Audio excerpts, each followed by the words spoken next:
Cyber crime నేరాలు రోజు రోజుకు పెరిగిపోతున్నాయి. ఫేక్ పోలీసులు నిజమైన పోలీసులా యాక్ట్ చేస్తూ దొరికినంత దోచుకుంటున్నారు. కోట్ల రూపాయలు కొల్లగొడుతున్నారు. నిజమైన పోలీసులని చెప్పగానే చెబుతూ ప్రజలను మోసం చేస్తూ డిజిటల్ అరెస్ట్ అంటూ దారుణంగా మోసం చేస్తున్నారు.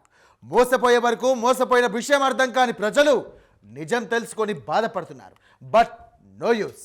అప్పటికే జరగాల్సిన నష్టం జరిగిపోతుంది.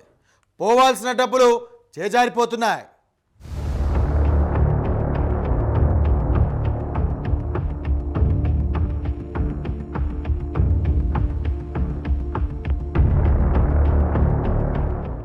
ఓ నకిలీ ముఠ సిబిఐ క్రైమ్ బ్రాంచ్ అధికారి అంటూ ఒక మహిళను డిజిటల్ అరెస్ట్ చేసింది. ఏకంగా ఈమె నుంచి 2.4 కోట్ల రూపాయలు దోచుకున్నారు.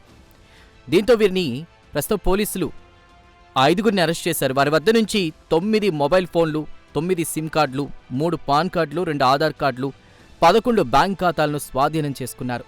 ఈ ముఠాలోని వారందరూ యువకులే. నిందితులను అరెస్ట్ చేయడానికి సైబర్ బృందం 1 నెల రోజులుగా వారిని వెంబడించి చివరకు పట్టుకున్నారు.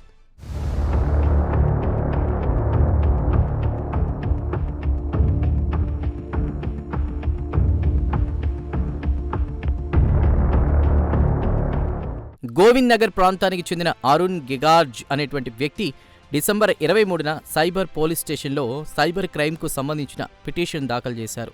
తన ఆధార్ కార్డు, సిమ్ను మనీ లాండరింగ్ కోసం ఉపయోగిస్తున్నారని పేర్కొంటూ సిబిఐ క్రైమ్ బ్రాంచ్ అధికారిని చెప్పుకుంటూ తెలియని నంబర్ నుంచి తనకు కాల్ వచ్చిందని తెలిపారు. అయితే బ్యాంకు ఖాతాలను దర్యాప్తు చేస్తున్న ముసుగులో డిజిటల్ అరెస్టు జరిగింది.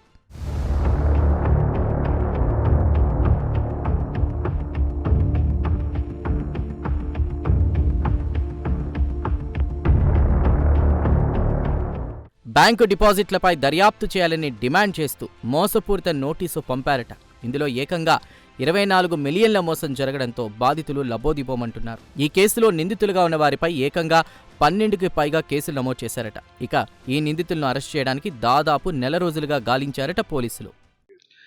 आज हमारी जो थाना साइबर क्राइम है मथुरा जिले का, उसने एक बहुत अच्छी सफलता प्राप्त की है. एक साइबर ठगों का गैंग उन्होंने पकड़ा है, जिसमें 4 पुरुष और 1 महिला है.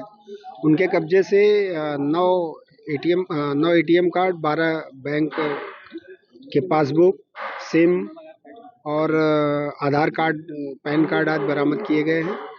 घटना ये हुई थी कि दिसंबर में एक महिला, वृद्ध महिला है, उसको डिजिटल अरेस्ट करके इन्होंने अपने खातों में 2 करोड़ 4 लाख रुपए वो ट्रांसफ़र करा लिए थे. जो हमारी टीम है उन्होंने इसमें विवेचना शुरू की. विवेचना में इन अभियुक्तों का नाम इनका प्रकाश में आया, इनकी गिरफ्तारी की गई. और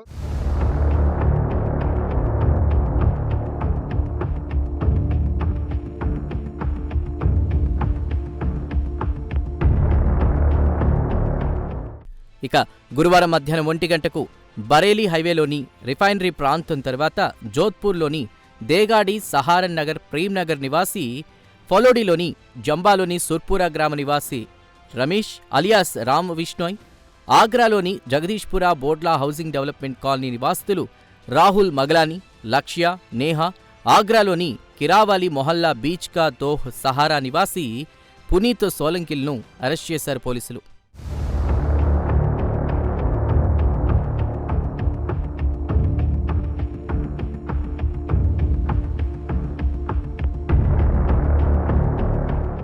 వీరి వద్ద నుంచి 9 మొబైల్ ఫోన్లు, 9 సిమ్ కార్డులు, 3 పాన్ కార్డులు, 2 ఆధార్ కార్డులు, 11 బ్యాంకు ఖాతాలను స్వాధీనం చేసుకున్నారు. అరెస్ట్ అయిన నిందితులు 20 నుంచి 30 ఏళ్ల మధ్య వయస్సు గలవారే అవడం గమనార్హం. విచారణలో తమ ముఠా నాయకుడు ఎండి బిష్నోయ్తో కలిసి ముందస్తు ప్రణాళికతో బాధితురాలికి హాంకాంగ్ మొబైల్ నంబర్ నుంచి కాల్ చేసి డిజిటల్గా అరెస్ట్ చేసినట్లు వారు అంగీకరించారు. డబ్బు బదిలీకి సంబంధించిన ముఖ్యమైన ఆధారాలను కూడా పోలీసులు తెలుసుకున్నారు. ఈ ముఠాలో ఇంకా కొందరున్నారట. వారందరి గురించి సమాచారం సేకరించిన తర్వాత వారిని అరెస్ట్ చేసి జైలుకు పంపుతామంటున్నారు పోలీసులు.